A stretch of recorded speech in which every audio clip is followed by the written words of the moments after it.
Yes, sir. Huh? What's the issue, man? Put that down. Put that down right now. Put it down. 55, wait, one point. Put it down now. Stop, he's armed with a knife. Get on the ground now. Get on the ground. Get on the ground. Get on the ground now. On the ground. Get on the ground. 55, shot fired. Shot fired. Drop the gun. Drop the knife. Drop the knife. Out of knife. That's good.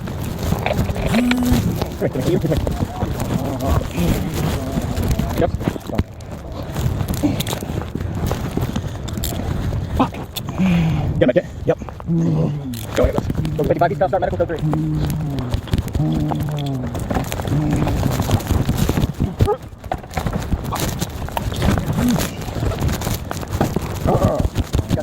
I don't. That's fine. 55, we need several additional units to see screen for tunic in this one. I need scissors. Yes, scissors. Code 3. The hallway was silent, except for the frantic knocking of her fists against the closed doors. "Please help me." The words broke through the night, echoing down the narrow corridor of the apartment complex. Her bare feet stumbled on the uneven flooring, the emergency exit sign above flickering in its steady rhythm, as if counting down her final seconds. Behind her, a shadow closed in, steady and relentless. Not one door opened. Peepholes darkened as residents pulled back, afraid of what they might see. Some heard the knocks, some even whispered to their partners in bed, but in that moment, when a single turn of a lock could have meant everything, silence became the loudest choice of all. When officers finally arrived, they found her just steps away from her front door, lifeless on the concrete breezeway. Her name was Ashley Burton, a beloved daughter, a hairstylist, a friend to many, and for a community that cherished her, the image of her lying there in the dim hallway light would be a wound that would not heal. But before that night, before the echo of her desperate knocking, Ashley's story was one of life, creativity, and quiet strength. To understand what was lost, we need to go back to the beginning. Ashley was born and raised in the South, in a world of porches that smelled of wet grass after rain and the laughter of family drifting into warm evenings. From a young age, she had two gifts that would shape her life. First, a pair of hands that seemed almost magical, weaving hair into stories, styling beauty into confidence. And second, an unwavering determination to live true to who she was, fully, peacefully, unapologetically. Atlanta became her city of choice. A place where neon lights colored the night, where salons stayed open late, and where people like Ashley could carve out space to be themselves. In a city that thrived on creativity, Ashley found her calling. Behind the salon chair, she wasn't just a stylist. She was a healer, a listener, a gentle presence who gave her clients more than new looks. She gave them courage. Her workspace was small, but inside it, she transformed lives. A woman who had been doubting herself for weeks would walk in with tired eyes and walk out standing taller, brushing her hair with pride. Ashley had a way of tilting her head, smiling softly, and asking, "Do you want to look like the version of yourself you'd love to see today?" That simple question, delivered with genuine care, gave people permission to embrace themselves. To her family, Ashley was the heartbeat of everyday life. Her older brother, Patrick, quiet and steady, often reminded her to eat lunch when she got too caught up in her clients' appointments. Her cousin Ivory, also a transgender woman, was a constant companion, texting late at night just to make sure Ashley felt safe, dropping heart emojis on her social media posts whenever she shared her joy. Her dreams were humble yet full of light. She wanted to open her own studio walls lined with before and after photos of clients who rediscovered confidence under her care. She imagined weekend workshops where she could train young people for free, teaching them not just the techniques of hairstyling, but the value of making others feel seen. She wanted to photograph her mother, capturing her beauty in a portrait that could remind her family of the love that tied them together. These weren't the dreams of someone chasing fame. They were the dreams of someone building a legacy of warmth, small acts of beauty that would outlast the tools in her kit. But even the brightest lives carry shadows. For Ashley, those shadows came in the form of blurred boundaries, the fine line between professional connections and personal intrusions. Some clients crossed those lines, texting her late into the night, demanding attention outside of business hours. Some offered generosity that turned to resentment when she drew limits. And some, whether out of fascination, obsession, or something darker, tried to step into her private world uninvited. Ashley, ever polite, often tried to diffuse these moments with kindness. But politeness can be mistaken for permission, and little by little, her boundaries were tested. "Don't come over too late," she'd remind. "Please don't ask for my phone. This is my private life." Yet those reminders weren't always respected. Among the people who moved in and out of her circle was a man named Darius Mills. To neighbors, he was sometimes seen around Ashley's apartment in odd hours. To others, his presence seemed casual, unremarkable. But in private, their relationship carried tension that no one outside could truly measure. Still, Ashley lived brightly in the daylight. To passers-by in the breezeway, she was the woman who always smiled, who carried her tools with her head held high. Few realized the weight she carried each night, the careful rules she had to set for her own safety. Rules that sometimes went ignored. And so, when the night of April 11th arrived, it began like any other.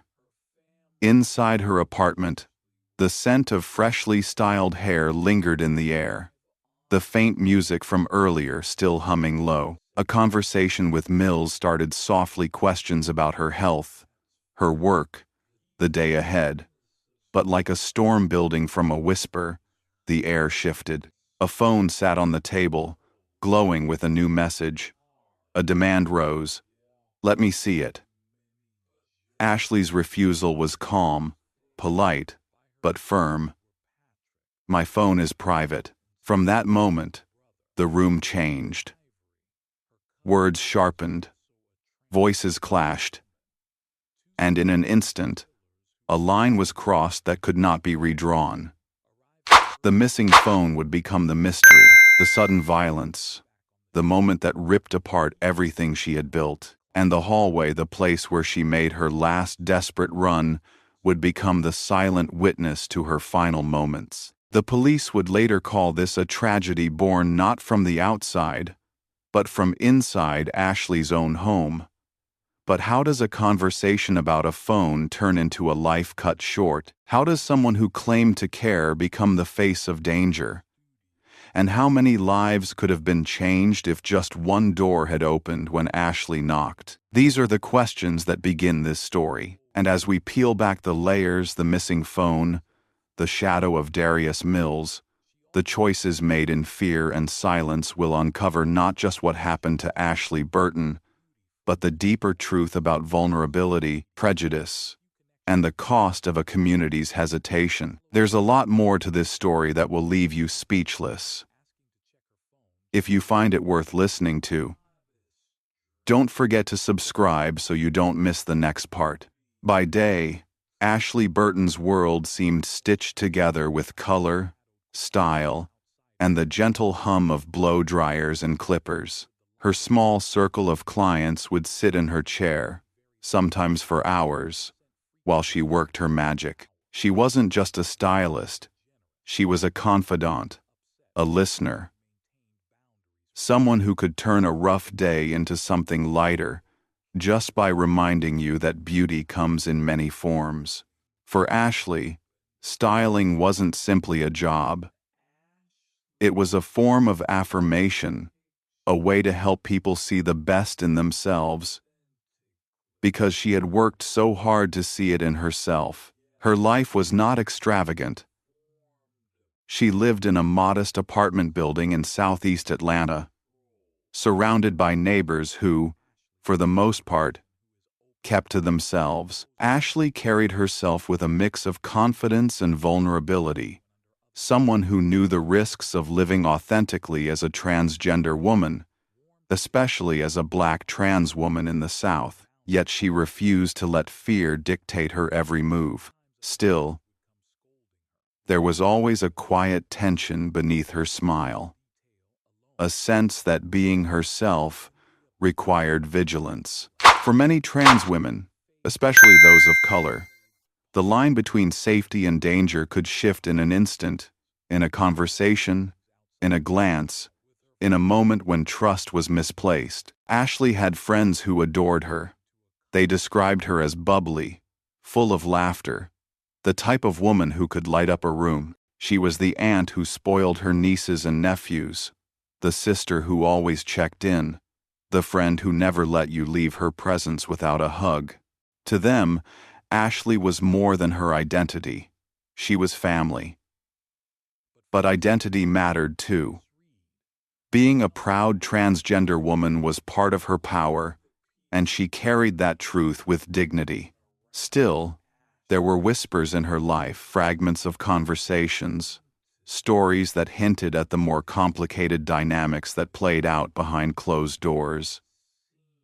Like many women navigating relationships, Ashley found herself entangled with men whose admiration sometimes blurred into obsession. These were relationships rarely spoken of openly. Some men saw her in secret, ashamed to acknowledge her in public, but unwilling to let her go in private. Others admired her, but became controlling, as if her life and time belonged to them. And in these blurred lines, danger often lurked. We don't know all the details of Ashley's private connections, but what we do know is chilling. In the days leading up to her death, she wasn't at ease. Friends later said they could feel it, an edge in her voice, a slight shift in her energy. Something was weighing on her, but like many strong women, Ashley didn't always share the full extent of her worries. Maybe she didn't want to burden others. Maybe she believed she could handle it herself. Her work remained her anchor. Each appointment, each client, gave her purpose.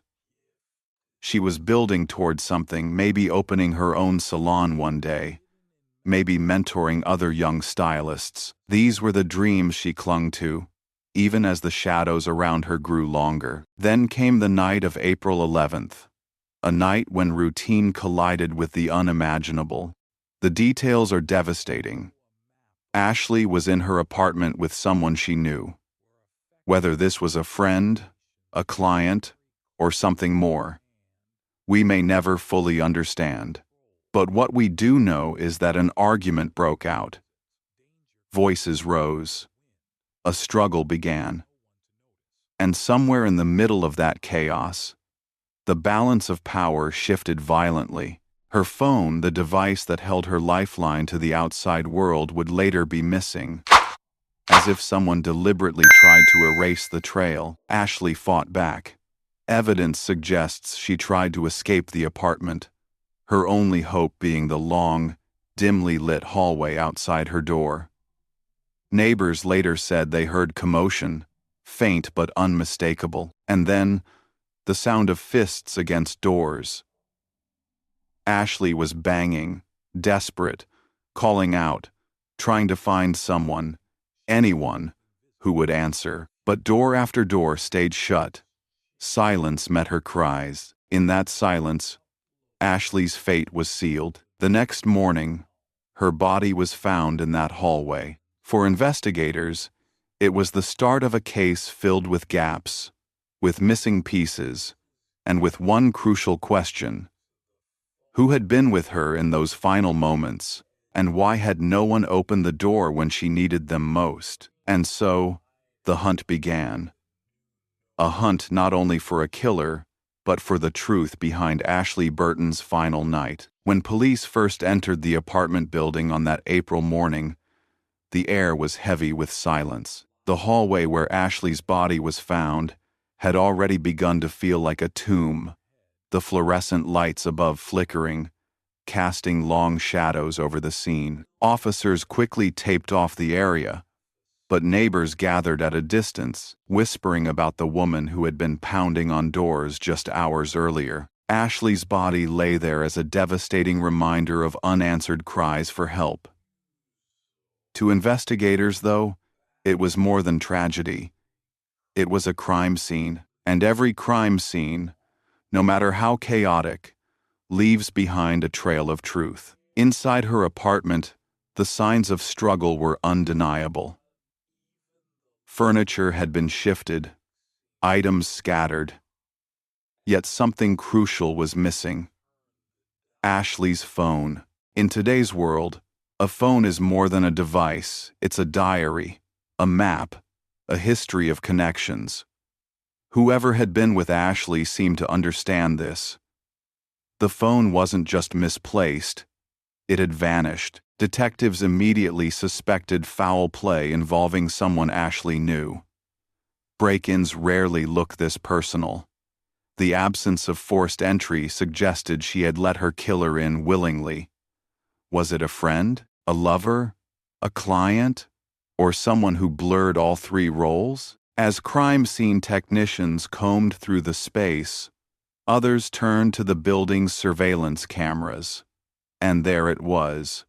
Grainy footage showing a shadowy figure leaving the building that night.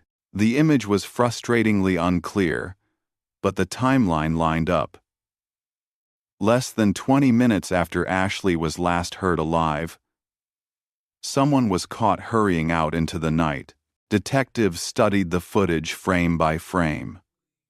The figure appeared nervous, glancing around, moving quickly. They couldn't see a face, but they could read the body language, someone desperate to disappear before anyone noticed. Who was this man? And what had happened between him and Ashley inside that apartment? Police began piecing together Ashley's last known contacts. Friends and family were interviewed. Messages were traced. Slowly, a name began to surface. A man who had been seen with Ashley before. Someone whose presence in her life was described as troubling, complicated. His name, Darius Mills. Mills wasn't a stranger to law enforcement. His record was thin but not spotless, minor charges here and there. Nothing that screamed violence but enough to raise eyebrows. Still, investigators knew they needed more than suspicion. They needed proof. So, they dug deeper. Phone records were examined. Digital footprints were followed. Ashley's missing phone became an obsession for detectives. Where had it gone, and could it still be tracked? Hours turned into days as investigators pushed through the murky trail Mills seemed to leave behind. Meanwhile, the community was left in shock. News of Ashley's death spread quickly, especially among Atlanta's LGBTQ+ circles. For many, it was not just the loss of a beloved stylist, friend, and sister. It was a grim reminder of how dangerous it could be to live openly as a Black transgender woman. Vigils were held. Candles flickered against the night sky as friends held signs with Ashley's name, demanding justice. But justice requires answers. Detectives worked through interviews that painted a clearer picture of Mills. Witnesses described him as controlling, volatile, the kind of man who bristled when things didn't go his way. One acquaintance recalled hearing Mills talk about Ashley with a mixture of admiration and resentment, a dangerous cocktail. Then came the break investigators had been waiting for. Through surveillance footage from other locations, paired with digital evidence, they tied Mills to Ashley's building on the night of the murder. It wasn't just circumstantial anymore. It was connection. When police finally tracked Mills down, he tried to distance himself from Ashley. But inconsistencies in his story quickly unraveled. He claimed he hadn't seen her in weeks, yet his phone records and the cameras told a different story. The missing phone, the footage, the lies. Together, they built a case strong enough to take to prosecutors. Mills was arrested and charged with Ashley Burton's murder. For Ashley's family, the arrest brought a bittersweet wave of relief. At least there was a name, a face, someone to hold accountable. But the pain remained sharp. No arrest could erase the sound of Ashley's fists pounding on doors in that hallway. The sound no one answered. And yet, the arrest was only the beginning. What followed would be a courtroom battle where Ashley's life and death would be scrutinized, and where her family would face the man accused of taking her from them. The question was no longer who had killed Ashley Burton. The question was whether justice would be strong enough to speak for her when she no longer could. The courtroom was hushed as the trial began, every seat filled with faces that carried equal parts grief and determination. For Ashley Burton's family, just being in the same room as the man accused of killing her was almost unbearable. Yet they came, day after day, because Ashley no longer could. Their presence was their protest against the silence that had swallowed her last moments. At the front of the room sat Darius Mills, dressed in a suit that did little to disguise the weight of the accusations hanging over him. He avoided eye contact, sometimes glancing down at his hands, sometimes staring blankly at the wall. To the jury, he was the accused. To Ashley's family, he was the man who had stolen her laughter, her dreams, her future. The prosecution painted a vivid picture. They described Ashley's final night, the argument inside her apartment, the missing phone, the desperate flight into the hallway. Piece by piece, they laid out the evidence. The surveillance footage of a man matching Mills's build, leaving the building shortly after the struggle, the phone records that contradicted his alibi, the testimonies of neighbors who heard the commotion. But evidence alone was not enough. The prosecutors knew they needed to give Ashley a voice in that courtroom to remind the jury that she wasn't just a case file, she was a woman with a life worth defending. So, they turned to her family. Ashley's sister took the stand first. Her voice trembled as she spoke about their childhood, about Ashley's resilience and kindness. She told the jury about the way Ashley never left a family gathering without hugging everyone in the room, about how she dreamed of opening her own salon one day. Then her tone shifted, cracking under the weight of grief. She was banging on doors, asking for help, her sister said, and nobody opened. Nobody. That's the part that haunts me, that she died alone, when she deserved the world to stand up for her. The courtroom was silent, jurors shifting uncomfortably in their seats, absorbing every word. Other family members followed. An aunt who described Ashley's humor, her ability to make anyone laugh. A cousin who admitted that Ashley's courage in living authentically had inspired them to embrace their own truth. Each testimony added another layer to Ashley's humanity, tearing her away from being just the victim and restoring her to the vibrant, complex woman she had been. The defense tried to counter. They pointed out the grainy quality of the surveillance footage. They argued that there was no eyewitness placing Mills inside the apartment at the exact moment of Ashley's death. They even suggested that the argument could have involved someone else. Their strategy was to seed doubt, to fracture the narrative the prosecution had built. But cracks in Mills's own story weakened their case. His insistence that he hadn't seen Ashley in weeks fell apart under cross-examination, as prosecutors presented phone records showing contact between them close to the time of the murder. His attempt to explain away the surveillance footage only deepened the jury's skepticism. Day after day, the trial unfolded like a battle between silence and truth. The prosecution anchored itself in Ashley's voice, the echoes of her banging on doors, the testimony of her family, the digital footprints that betrayed Mills. The defense, by contrast, struggled to create shadows where the light of evidence kept breaking through. And then, after days of testimony, closing arguments began.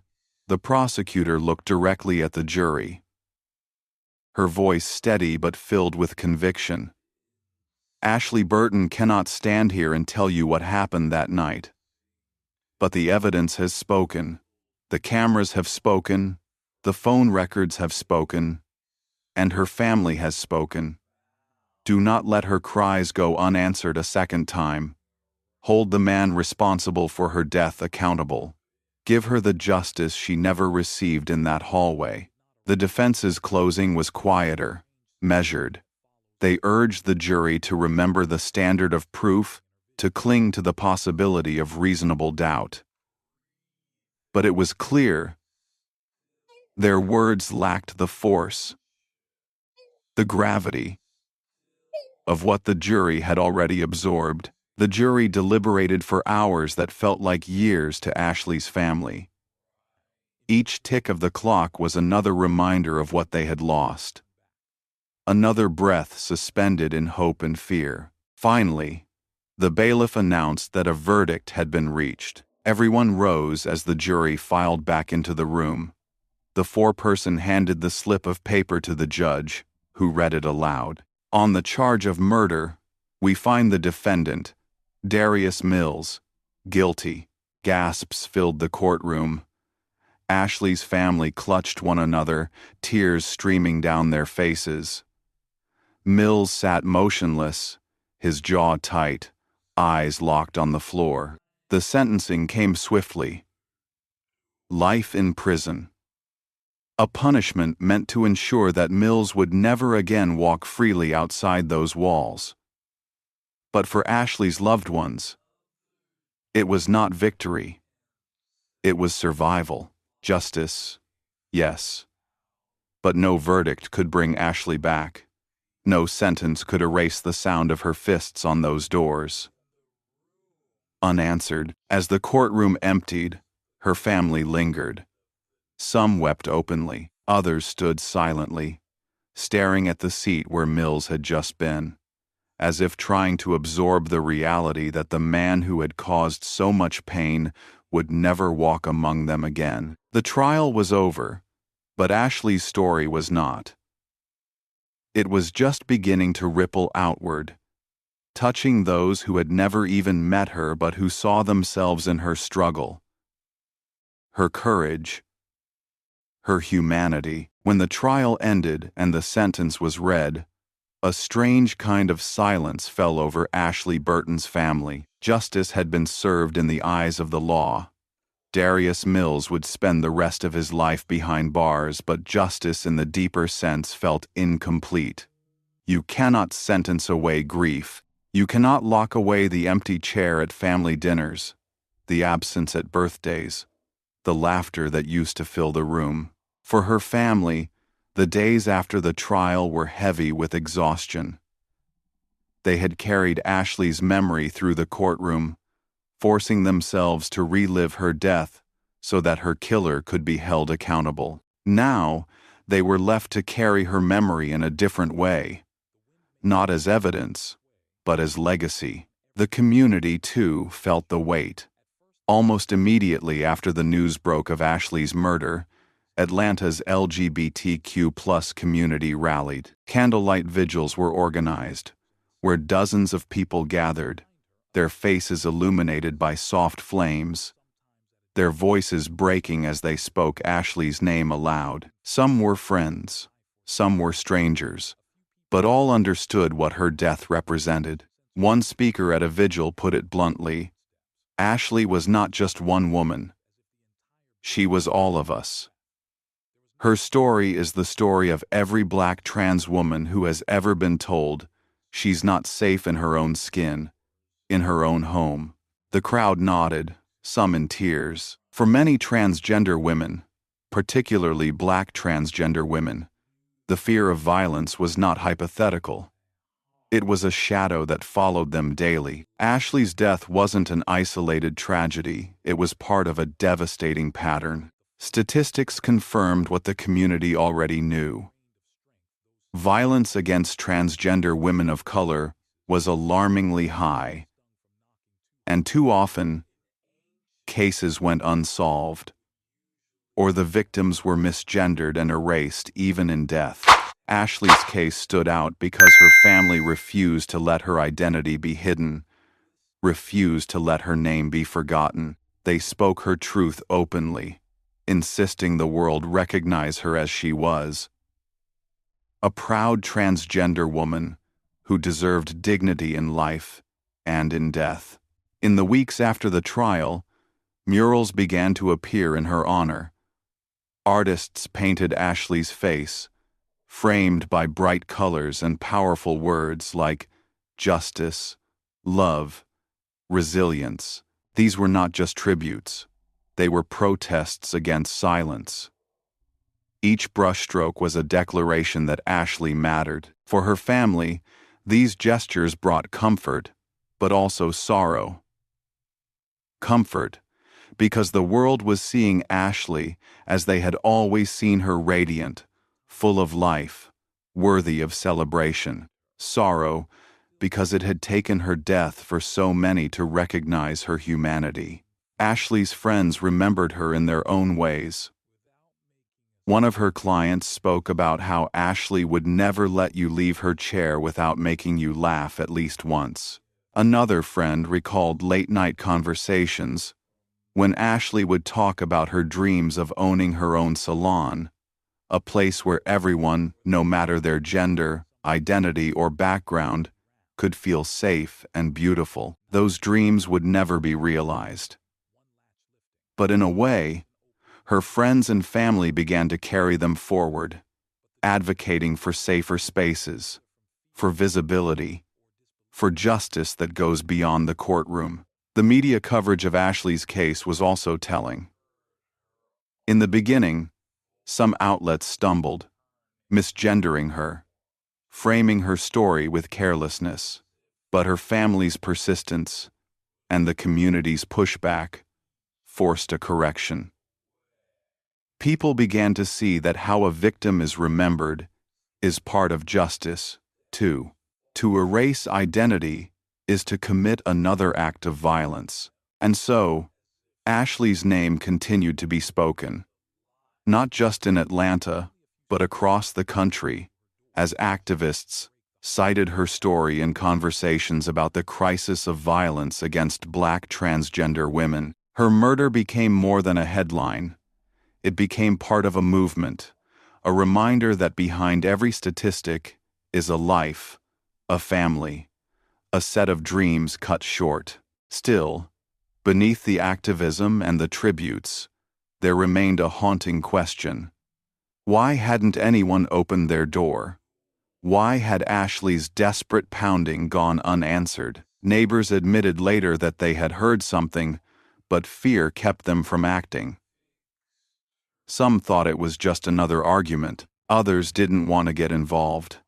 That silence, that choice to do nothing, lingered like a second wound. For Ashley's sister, that detail never stopped burning. "She was right there," she said in an interview, her voice breaking. "Right there. And nobody came." I can't stop thinking about that.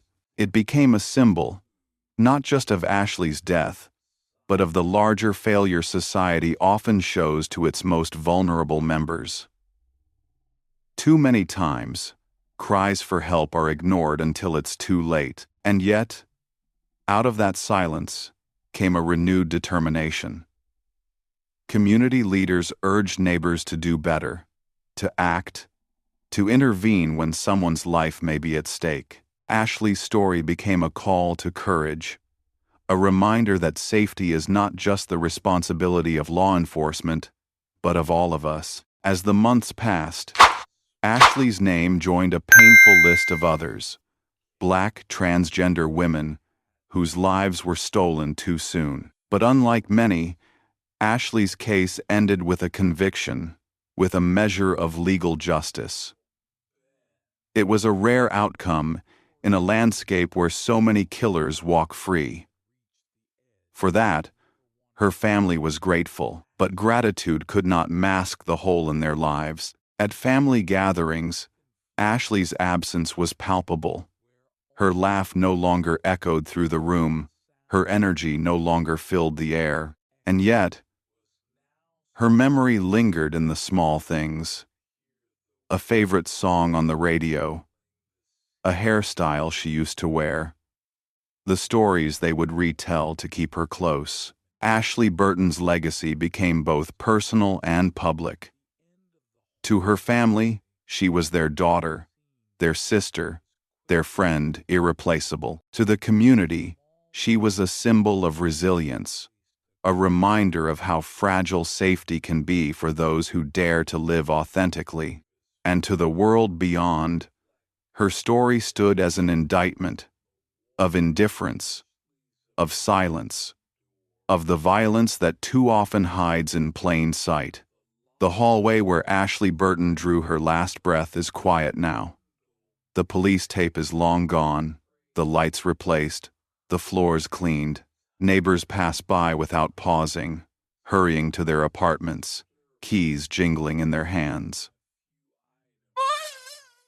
Life moves forward, as it always does. But for those who knew Ashley, and for those who have come to know her story, that hallway will never be ordinary again. It is a scar carved into memory, a place where silence became a weapon as deadly as any blade. Ashley's final moments were not just marked by violence, but by abandonment. She pounded on doors, pleading for help, and no one came. That silence is what echoes most loudly, even now, because it forces us to confront a question far bigger than one crime. What do we do when someone is in danger? When their cries pierce the night? Do we open the door? Or do we hide in silence? Ashley's story forces us to admit that silence has consequences. In her case, it was fatal.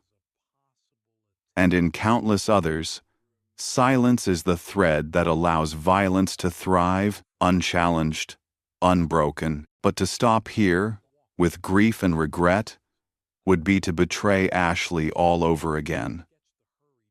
Her life was more than the way it ended.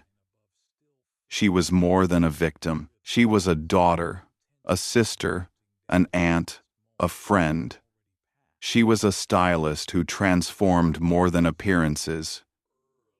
She transformed spirits, lifting people up with her laughter and her love. She carried herself with courage in a world that too often punished her for daring to exist authentically. And that courage demands something of us. It demands that we listen, that we refuse to ignore the cries for help in our hallways, in our neighborhoods, in our communities. It demands that we honor Ashley and every Black transgender woman whose name we know, and those whose names never make the headlines by refusing to let their stories be forgotten. Because Ashley's murder was not an isolated tragedy, it was part of a pattern.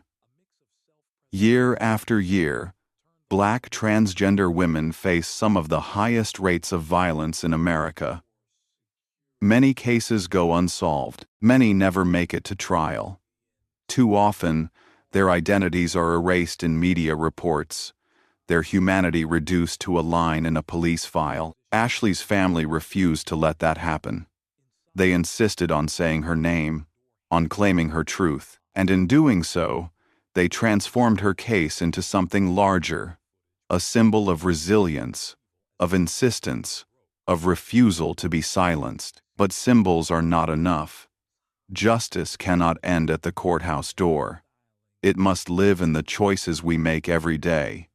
In whether we stand up for those who are vulnerable, in whether we challenge the systems and prejudices that allow violence to fester, in whether we open the door when someone is banging, begging to be let in. The candles at her vigils have burned down to wax. The murals of her face have weathered in the Sunday. Yet Ashley's story lingers, carried by those who loved her and by strangers who felt connected to her fight for dignity. It lingers because it demands we confront our own silence, our own complacency. Think of that hallway one last time. Picture Ashley there, breathless, desperate, fists pounding against wood, hoping someone would choose courage over fear. Now imagine yourself behind one of those doors. What would you do? Would you stay silent, convincing yourself it was someone else's problem, someone else's danger? Or would you open the door, step into the unknown, and become the lifeline someone needed in their darkest moment? That is the question Ashley leaves us with. That is the haunting reflection at the heart of her story. Ashley Burton should still be here. She should still be styling hair, laughing with her nieces and nephews, planning her future. Instead, her story now belongs to all of us as a reminder, a warning, and a call. A reminder that silence kills, a warning that violence thrives when we look away, and a call to courage, to responsibility, to love that does not hesitate when it is most needed. Ashley's voice was silenced that night in April. But through us, it can still be heard. The question is, will we listen? And more importantly, will we answer?